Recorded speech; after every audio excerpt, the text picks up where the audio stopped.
Eu sou Jennifer Castelã de Oliveira e este é o podcast Notas sobre Nós, um programa de atualidades com uma visão multidisciplinar sobre os temas que nos intrigam, que nos afligem. Direito, psicologia, artes e outras linguagens. E no episódio de hoje vamos falar sobre os relacionamentos amorosos e como eles se transformam na nossa vida diária. Quando o crush vira direito. E nós vamos conversar sobre esse tema com Conrado Paulino da Rosa, que é advogado, parecerista aqui no Rio Grande do Sul, em Santa Catarina, pós-doutor em Direito pela Universidade Federal de Santa Catarina, autor de 14 obras sobre direito de família e sucessões, e também ele é professor da graduação do mestrado da Faculdade do Ministério Público do Rio Grande do Sul, coordenador ainda da mentoria Direito em Prática. Bem-vindo, então, Conrado. Obrigado pelo convite e estou ansioso para a gente começar essa conversa.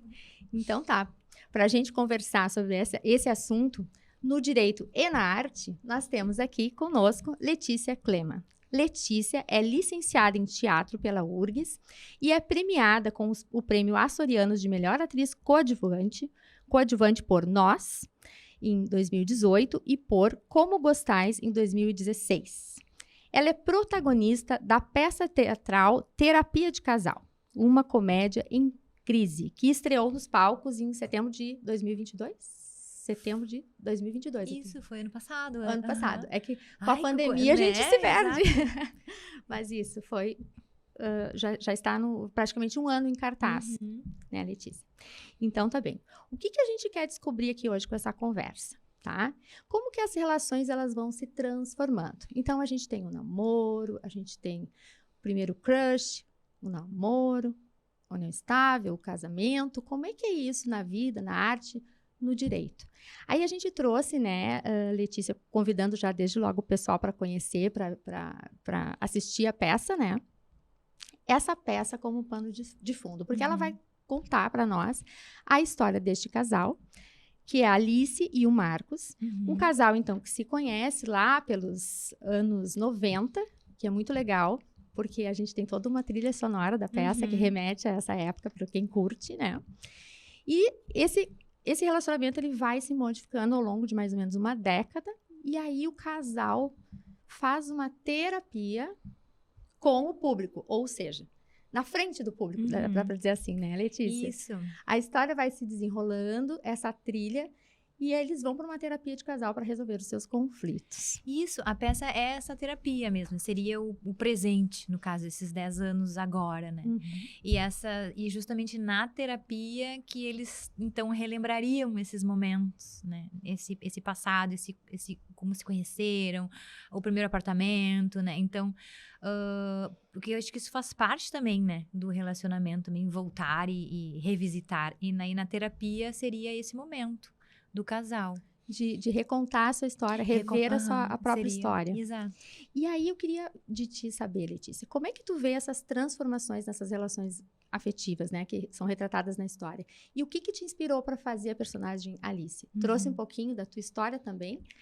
Sim, o que eu gosto muito até no teatro é isso, né? A gente tem essa possibilidade de se emprestar e eu acredito que isso que é a fórmula, né? A gente, por exemplo, se fosse outra pessoa fazer Alice ia ser diferente e é isso que é incrível no teatro, né? Toda a vida é linda ali, porque o texto, o roteiro já existe, né? Qual é o meu papel ali, então? Eu vou sei só ler aqui que tá pronto, né? Então, a gente, como artista, eu acho que faz parte tu se emprestar, né? As suas experiências, então não tem como fugir disso. O que eu acho muito legal nesse trabalho é que, mesmo sendo um relacionamento de casal, né? Ele fala muito sobre o relacionamento. Então, comigo, no caso, as minhas experiências ali também não são só de relacionamento de casal, mas de relacionamento, de amizades, mãe e filha, pai, né? De como que a gente cuida, né? Alimenta e, sei lá, rega esse relacionamento, né? Como se fosse um terceiro indivíduo. Então, eu me inspirei, com certeza, né, em coisas pessoais, mas também a gente é muito aberto com a dramaturgia, né? A diretora é a dramaturga, Juliana Barros. Então, tudo que ela nos conta, tudo que ela nos fala, daí a gente interpreta junto, né? Faz parte do processo. A Juliana foi quem escreveu o texto, Ela que escreveu né? também. Também baseado um pouco, eu li um pouco das experiências dela, tem um pouco de... São muitas vidas misturadas, né? Numa obra, né? Num projeto, assim. E é isso que é legal da interpretação, né? Quando tu vai reinterpretar de novo uma obra, por que a gente vai ver de novo se a gente já sabe como é que é o fim? Porque tu quer ver esse trabalho dos artistas, né? Eu acho que isso que é legal. E o que eu acho muito legal nesse trabalho... Como eu falo legal, né? Olha só. Gente, Mas tá muito legal. É poder aproximar, então, justamente, né? Por tratar de relacionamentos, né? Mesmo não trazendo coisas super pontuais, de certa forma, elas estão ali. Né? Não é tipo, a toalha molhada em cima da cama. Mas existe uma toalha molhada em todo o relacionamento. Sim, tem um simbolismo das cenas, vão trazendo aquilo que... Isso foi uma preocupação da diretora, que é a dramaturga, né? A Juliana. E que a gente desenvolveu junto, tanto com um ator que trabalha comigo, que é o João Petrillo, né? Então, é uma construção, né?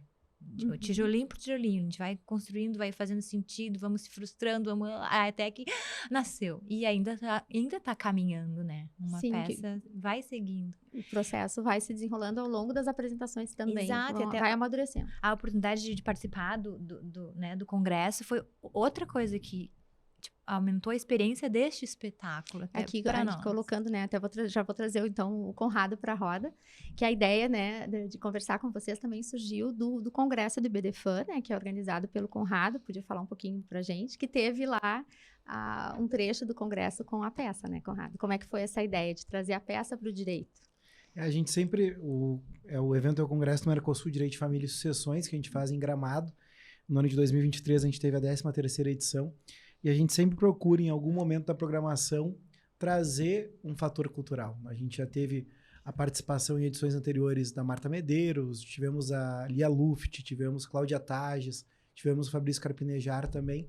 E esse ano a gente teve a ideia de convidar a peça para fazer ali uma sketch durante a programação, justamente para que a gente pudesse, assim como a proposta do teu podcast, de conseguir conciliar a questão jurídica com a questão cultural, né? Principalmente num país em que não se valoriza tanto a questão cultural, a gente vê a importância, e eu até logo quando a gente terminou, a Letícia e a equipe terminaram a peça, eu disse para elas assim, eu imagino, porque eu não sou do ramo cultural, o quanto eles enfrentam de desafios, porque nós não costumamos valorizar a questão da cultura. Então, isso é muito importante, porque, afinal de contas, muitas vezes as pessoas se fecham na sua área de conhecimento e acham que aquilo ali é suficiente, sendo que a questão da cultura ela é basilar e se conecta com todos os ramos, e é super importante. Essa foi a ideia e foi super bem, o pessoal adorou a participação da peça. Foi muito bacana, eu estive lá, posso dizer que foi muito oportuna a temática trazida, né, porque em relação a todos os temas ali que a gente trabalhou durante o congresso. E aí agora vamos entrando um pouquinho no jurídico, para o pessoal que está nos ouvindo, fica curioso em saber, quando o crush vira direito? Que a gente tinha lá numa época longínqua, que a gente tinha assim, é o namoro, depois é o noivado, depois é o casamento, e era assim. Hoje em dia, eu estava vendo uma postagem tua no Instagram, Conrado, tem outras nomenclaturas, né? Daí a Letícia também, que é mais jovem, pode nos ajudar, e é o ficante premium, sabe-se lá. E aí, como que essas relações vão migrando de uma para outra, e como que o direito lida com elas? Lá na peça a gente tem um namoro que vai evoluindo para uma união estável. Então, como que migra? Por que é importante para o direito delimitar? E o direito ajuda ou atrapalha? Nessa postagem, inclusive, eu fiz com base numa pesquisa de um psicólogo, que antes do ficante, hoje tem o conversante, que são aqueles que conversam, mas não ficam. E esses dias um aluno disse, professor, também tem o observante, que é aquele que olha teus stories, mas não tem coragem de falar contigo. Eu disse, nossa, o pessoal assim é muito dinâmico de fato. E a gente tem uma dificuldade justamente pelo dinamismo que os relacionamentos afetivos têm.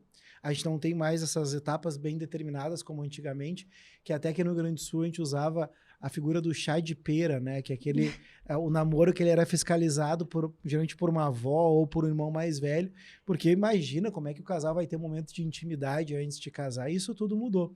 E é claro que isso também traz para o direito uma necessidade de atualização, porque afinal de contas, considerando que a realidade do brasileiro hoje cada vez mais é ter relação convivencial e não se casar, Tanto que as pessoas costumam dizer, eu não vou casar de papel passado, né? Então, a gente precisa, sim, encontrar meios, até porque a legislação, ela traz um conceito aberto do que vem a ser a união estável. E aí a necessidade da gente conseguir implementar meios até para dar segurança, porque, afinal de contas, eu não posso ter uma situação onde o relacionamento afetivo ele possa ser representativo de risco. E, claro, normalmente as pessoas em primeira relação não costumam mensurar esses riscos, porque quem está numa primeira relação ainda tem a idealização do viveram felizes para sempre. Sim. Agora, normalmente, quem vem procurar, pelo menos no meu escritório, são pessoas que já estão numa segunda ou terceira relação, que sabem que o amor acaba e que tem um preço se não tem um planejamento. Pois é. Isso eu ia trazer agora de volta para a Letícia, porque assim, eu acho interessante na peça. Posso dar um pouquinho de spoiler? Acho que a gente pode dar, né? Deixa o pessoal curioso. Mas, enfim, tem uma cena ali. Quando a gente tá tratando naquele momento namoro, né? E aí eles se conhecem, é um ambiente de festa, de barulho, de música. E eu acho interessante que a cena traz. Um fala uma coisa, diz A, e o outro escuta B. E o outro diz C, e assim vai, né, Letícia? Depois se pudesse retratar um pouquinho essa cena pra gente. Mas o que me chamou a atenção, eu pensei assim, acho que o que eles querem traduzir pra nós, eu como espectadora, tá? E tu me corrige ali se não. Mas que no namoro, muitas vezes a gente não quer ouvir o outro, ou não quer, a gente quer idealizar mesmo. E nesse momento, eu imagino que ele disse tal coisa.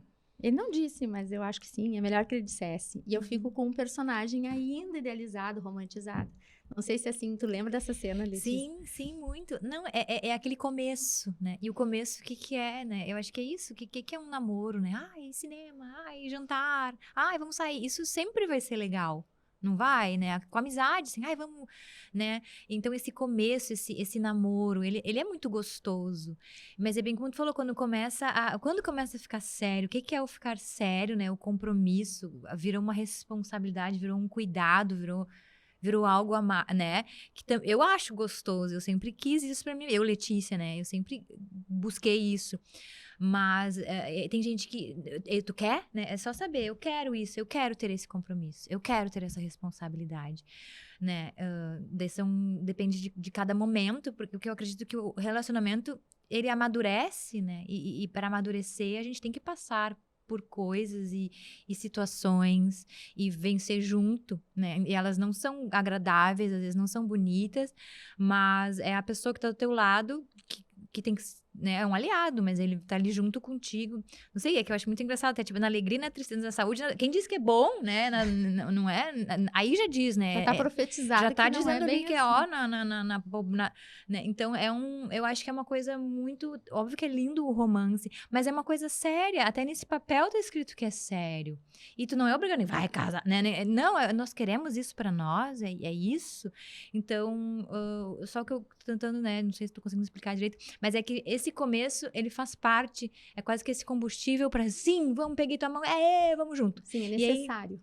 Aí juntos que a gente vai ver, vai descobrindo essa trajetória do relacionamento. O que vai deslanchar. Exato. E que é que é o bonito e é o gostoso também não saber. Entendi. Pois é. E aí eu pensando aqui, agora tu disseste que o Conrado disse, né? Eu atendo casais que já tiveram outro relacionamento. E quando a gente fala, por exemplo, em namoro, quando a gente diz, tá, mas vamos fazer um contrato de namoro, parece que, nossa, estragou tudo. É pior que xingar a mãe. Pior que xingar a mãe. Não é muito comum que as pessoas façam um contrato de namoro, Conrado, numa primeira experiência? Como é que funciona essa ideia? De onde saiu essa ideia de contratar namoro? Que era para ser uma coisa tão leve, tão light. Vem justamente de, infelizmente, no Brasil, a gente não ter um conceito na legislação. O Código Civil, no 1723, ele deixa muito aberto do que é a união estável. E a gente tem as lendas urbanas, né? As pessoas imaginam que tem prazo mínimo, que precisa de coabitação, e na verdade não. Então, esse medo da perda patrimonial é que faz a necessidade de você contratualizar. E é claro, o contratualizar, tu tira o romantismo, tu tira essa projeção onde eu só consigo ver aquilo que eu quero, né? Porque se a gente for pensar, os relacionamentos afetivos, eles têm a potencialidade da gente mostrar o nosso melhor e o nosso pior. Porque na fase da conquista, eu sempre vou procurar mostrar tudo de melhor que eu tenho. Só que, infelizmente, na minha realidade, que é na advocacia de família, ali a gente mostra o pior lado de cada um deles. Onde você tem inimigos que se conhecem como ninguém. Porque esse é o requinte de crueldade. Até porque todo mundo já passou por uma discussão relacional e tu sabe que o que te incomoda numa discussão conjugal não é aquele xingamento que tu poderia receber no trânsito. É aquela frase da pessoa te olhar e dizer assim, ó, não adianta, tu é igual a tua mãe. Alguém para te dizer isso precisa te conhecer e sabe o quanto isso vai te doer.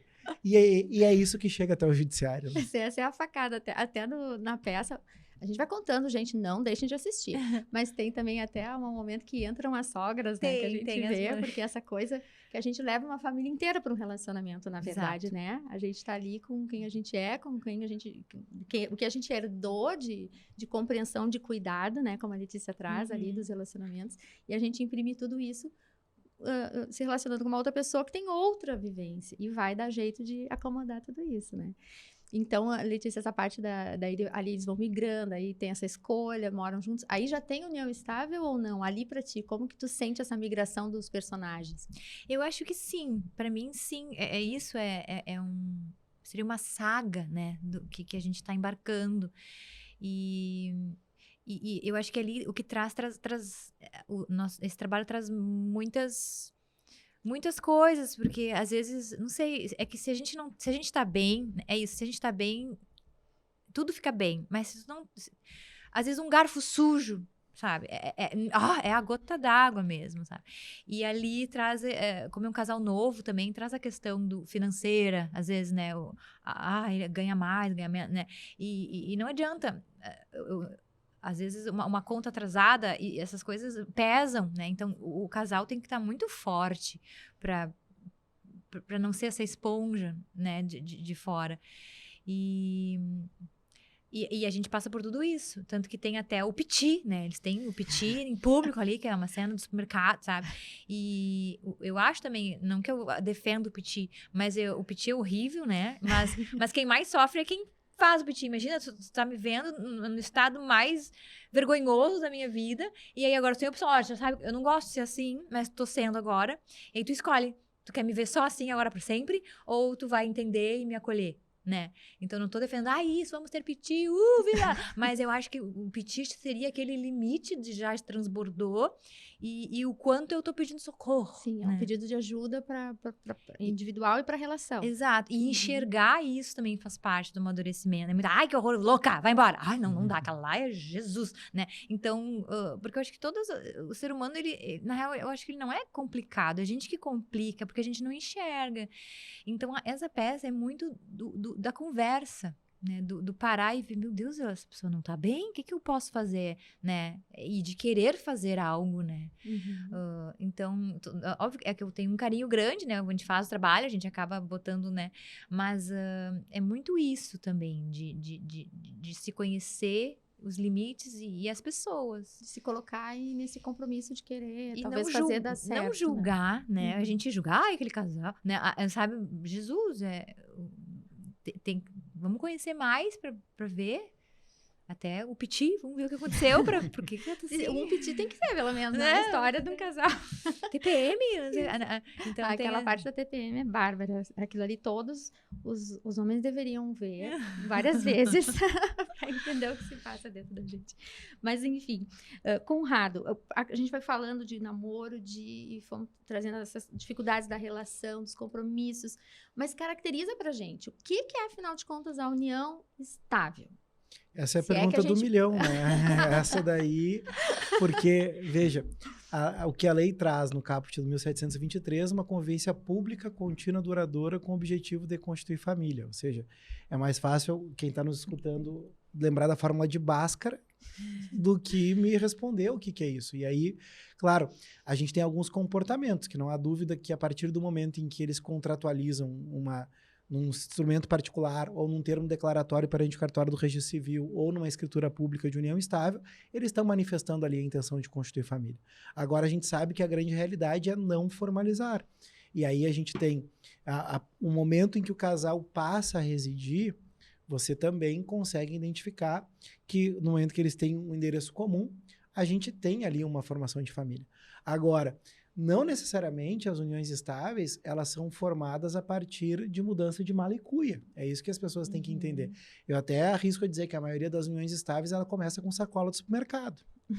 Porque eu vou lá, deixo um casaco, eu vou lá, deixo um tênis para caminhar final de semana, ou seja, é quase uma união estável por uso capião, porque eu fui lá, tomei parte do guarda-roupa dela e quando vê, a gente cansa dessa rotina e a gente passa a ter a coabitação. E aí, a importância justamente da contratualização eu preciso ter uma segurança de um marco inicial de quando começou, justamente porque se a gente tem essa zona cinzenta dessa dúvida, claro que a gente tem cada vez mais instrumentos para isso, e aí tem instrumentos até mesmo tecnológicos, porque a gente tem aí provas que são constituídas e uma delas pode ser até mesmo, eu defendo a quebra dos dados de geolocalização de cada um deles, porque hoje a gente está sempre conectado ao celular. Mas a gente não tinha coabitação. Então quebra os dados de geolocalização para ver qual era a antena que estava vinculada nos últimos 2 anos. Nossa. E não precisa ir tão longe. A gente, pelas conversas do WhatsApp, a gente usa isso nos processos de família. E essa é a melhor parte de ser advogado de família, justamente que a gente fica sabendo ali, né? E aí o que se percebe? Pela conversa, tu consegue denotar. Porque um casal, enquanto você não tem uma constituição enquanto família, tu vai ter justamente isso. Onde nós vamos hoje? Eu passo aí na tua casa e te pego. Agora, um casal, no momento que diz assim, antes, quando tu sair do escritório, passa na padaria e traz pão e ovos, bom, tu já consegue ver ali que você tem uma rotina enquanto família, assim como, olha, tu não pagou a luz, tá aqui a luz. E isso tudo a gente sabe que tu faz as conversas via WhatsApp. Então, é um meio de prova bastante para demonstrar quando esse relacionamento ele deixou de ser um namoro e passou a ter uma questão familiar. Que tem a ver com essa formação do vínculo familiar, do comprometimento de um projeto comum, que aí, ali que a Letícia traz na peça vai trazendo, então, aí, bom, tá morando junto, por si só não seria suficiente para caracterizar, mas daí já começa a dividir a questão, quem paga o quê, o patrimônio, vem a sogra, vem o outro, ali começa a vir todos os projetos conjuntos, é nessa linha, assim. E a questão das redes sociais hoje em dia, é bastante coisa, pano para manga, né? Porque... Eu costumo dizer o seguinte, que tu consegue saber o estado civil da pessoa pela rede social, né? Porque antes se usava muito Facebook, e o Facebook tinha espaço para isso. Hoje tem gente que ainda usa a bio para colocar ali a aliancinha. Pessoal, não faça isso, por favor. Né? Mas quem faz, respeito. Mas tu consegue saber pelas postagens o estado civil, né? Eu trago um exemplo. Sexta-feira, uma pessoa que posta só uma taça, ela não tá postando a taça. Aquilo lá, na verdade, é uma isca porque ela quer um foguinho, ela quer uma reação e tu consegue saber que a pessoa tá solteira. Quando começa já a ter um ficante fixo, são 2 taças, ainda primeiro sem marcar. Depois é que começa a marcar nos stories. E quando vai pra feed, normalmente já vira união estável. Até porque aquele casal em seguida adota um pet e uma das hashtags é nossa família. Desde pronto, tá aqui. 1725 do Código Civil. A partir do pet não tem volta. Não, porque veja, eles estão se apresentando enquanto família, né? E aí é muito comum o pet ou o nascimento de filho. Então a gente consegue, sem dúvida, e utiliza assim as provas. Uma das provas são as postagens em redes sociais. Não, hoje tá tudo ali explícito, né? Pessoal, ninguém mais se esconde, né? E aí, falando nessa questão da exposição, que a gente se identifica cada vez mais. E aí, assim, Letícia, a peça, né? Tu percebe essa identificação do público? O público te traz essa referência que se vê na peça? Como é que é o retorno, né, do pessoal que assiste, assim? Se identifica bastante com as situações criadas ali? Sim, bastante. Tem gente que... sou o Marcos. Sou a Alice, né? Enfim. E isso é que é o legal, né? Porque, como eu falei, a gente não tem uma fórmula. Mas é que é uma fórmula já, né? Isso que tu tá falando. E isso a Ju conseguiu contemplar muito bem, né? Pessoas, né? Relacionamento. Indiferente até, né, relacionamento mesmo. E a mensagem do cuidar. E todo mundo se enxerga e eu acredito, assim, que a gente consegue alcançar, né, de certa forma, uma leveza, porque a gente trabalhar com um assunto, às vezes, difícil, triste, né? Mas, então, ali, com certeza, com o teatro, com a arte, ali a gente consegue entrar nesses assuntos e com respeito e leve, emociona um pouco também, mas alcança. assim, faz refletir, assim, né? Que esse papel, acho, da arte, que acho que a gente olhando aquilo, né? É impossível que a gente não se identifique com algum quadro ali, com alguma... Bom, eu da TPM, só por si só, já queria que todo mundo visse, porque eu sou tomada pela TPM. Então, assim, e aí, enfim, só um exemplo bobo que eu tô dando, mas a peça toda, ela vai retratando, né? E é importante como a arte ajuda a gente a se compreender, a compreender o outro, né? Então, esse papel da arte é fundamental, né? Sim, eu acho que é isso, é uma porta, né? É um convite também, né? Eu falo assim, é um convite, né? Eu acho que se tu já nem quer entrar, eu não tenho como te agradar, né? Se tu já entrar, ai, que saco, meu Deus do céu. Não tem como. Então, no momento que tu te propõe a sair, né? Então, isso já faz parte do teatro. O planejamento para ir, né, já é uma transformação. Tu saindo de casa, convidando os amigos, né, Então, tudo isso já faz parte, eu acredito. E a gente, como artista no palco, a gente recebe isso. Né? O teatro, ele precisa do público, né, para acontecer. E isso nunca vai mudar, né, não tem... E isso é possível, é uma troca mesmo. Uhum. E é assim como a arte nos ajuda daí, Conrado, como que, aí voltando para a questão do jurídico, como que o direito nessas questões, né? Então, se a gente está falando desses impasses de união estável, como que a gente pode prevenir litígios, formular consensos, são contratos prévios, o que se sugere que a gente possa buscar de recursos sem quebrar o amor e a paixão, mas que a gente possa escrever algumas cláusulas, isso aí facilita, né? Pergunta assim, na tua experiência, né? Os casais que têm contratações, têm facilidades depois em algum conflito, se isso já foi previamente estabelecido ou não é o caso? O que importa é a parte mais psicológica mesmo que está ali em jogo, ou sim, contratualizar algumas questões pode vir a fazer diferença? Assim como acontece na medicina, prevenção é o melhor remédio, né? Infelizmente, a gente não tem essa cultura no Brasil. E a maioria das vezes, quando chega no nosso escritório, no meio da Denise, a gente tem que, infelizmente, dar a pior notícia. É quase como, mais uma vez, usando a questão da medicina, o paciente só buscar quando está com metástase. Não tem mais o que fazer.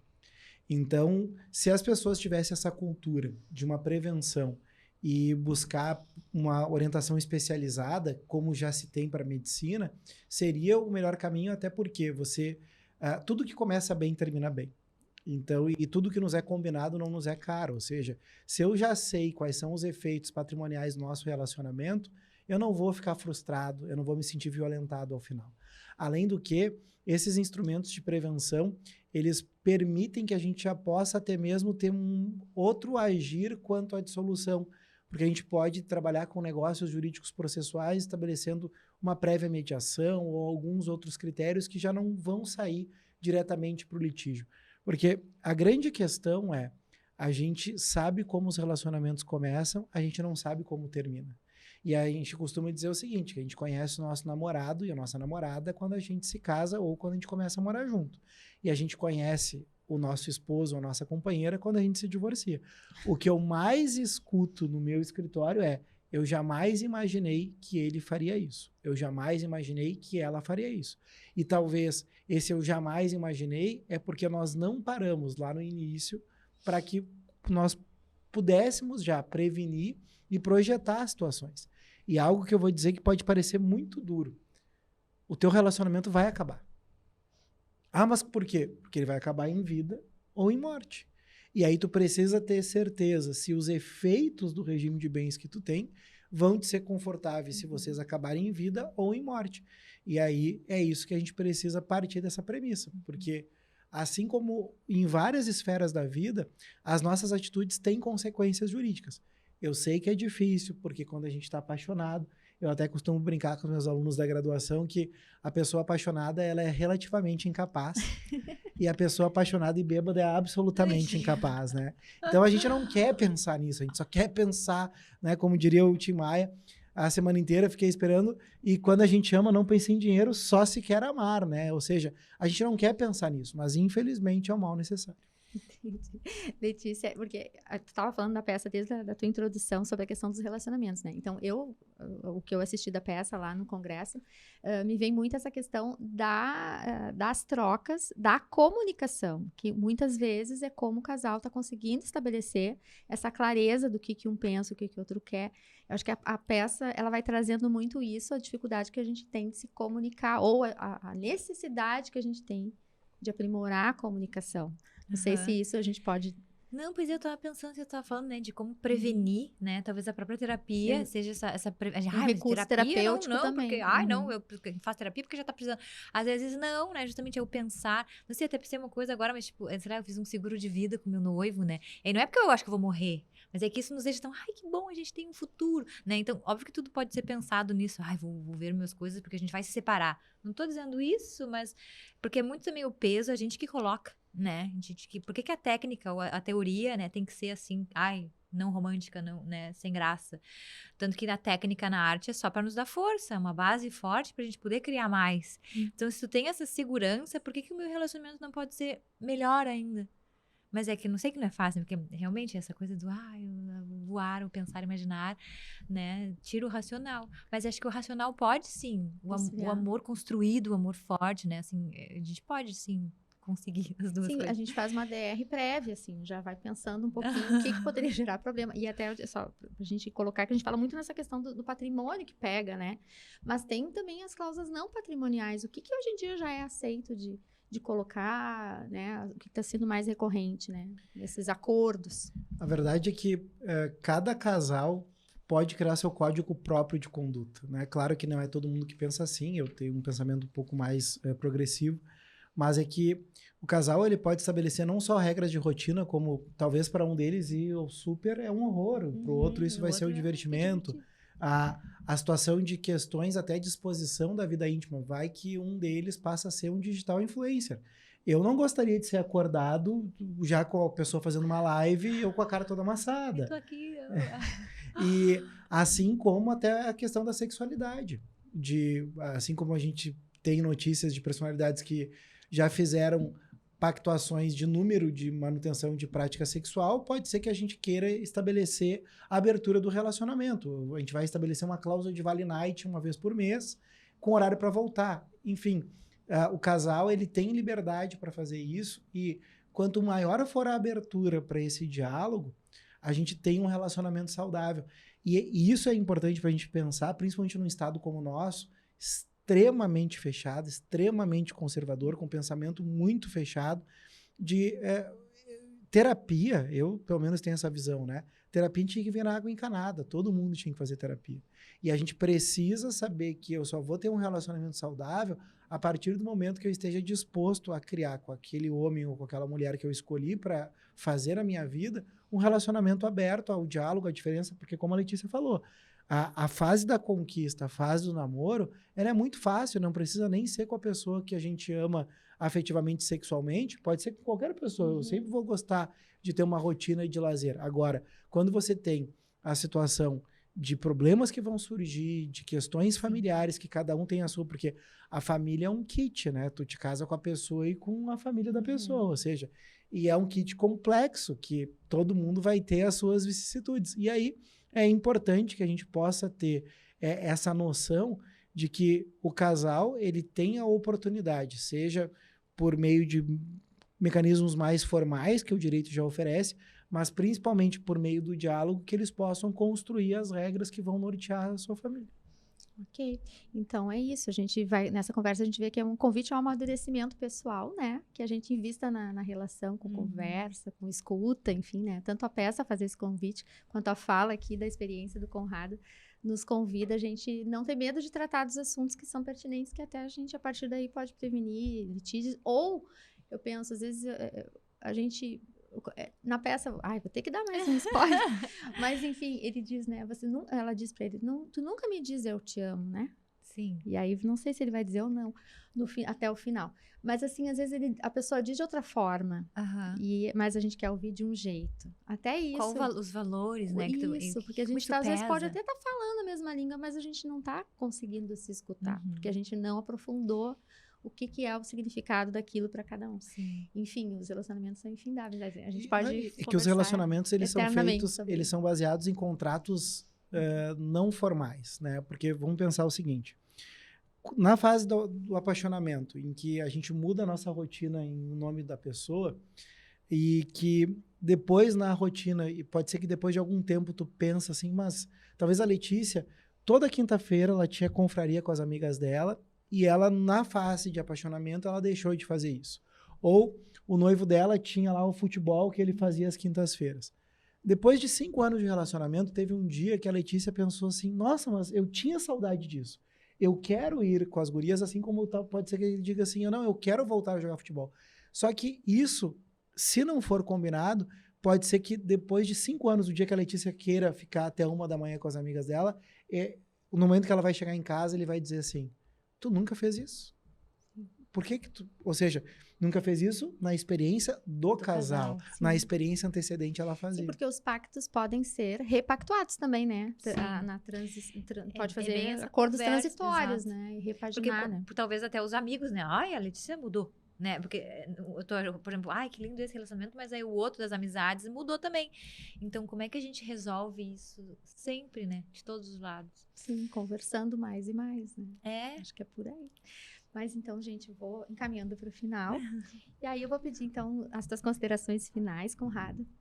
Bom, Jennifer, quero te agradecer a oportunidade de agora encontrar a Letícia fora do palco, né, e poder conversar contigo, e dessa importância da gente conseguir conectar que o direito ele é sempre visto como algo tão formal, tão inacessível, e talvez isso se justifique até porque as gerações que nos antecederam no direito se legitimavam por isso. Tu sabia quem era um advogado, uma tabeliã, um juiz, pelo vocabulário, né? A pessoa chegava e dizia, data venda, ai, que chato, né? Porque então, assim, e a gente poder perceber que o direito, ele faz parte da nossa vida. E eu acho que esse projeto que tu lidera tem justamente esse sentido, né? De mostrar para as pessoas que o direito, ele é acessível, ele é palatável e que ele faz parte da nossa vida e que a gente precisa estar perto dele. Muito obrigada, muito obrigada. Esse é o objetivo, né? E até a gente conversa assim, vem o pessoal, né? Os advogados, os juízes, assim, pessoal, vamos tentar sem juridiqueza, a gente fala.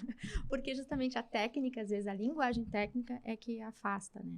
Sim. E a gente poder ser mais acessível para todos é o objetivo. Tanto a mesma questão a arte, né? A Letícia estava me dizendo ali em bastidores sobre essa questão da arte se tornar também mais acessível. Então, já te peço as tuas considerações finais aqui. Não, eu agradeço, que incrível, que troca, né? Eu acho é muito bom isso quando a gente absorve e sente. Muito obrigado, Conrado, para você, sabe? É incrível, né? E eu deixo o convite também para quem quiser assistir. Pois então, passa pra gente o serviço da peça Terapia de Casal, agora. A gente vai ter agora uma temporada em julho, 28, 29 e 30, no Teatro CIE. É sexta, sábados e domingo.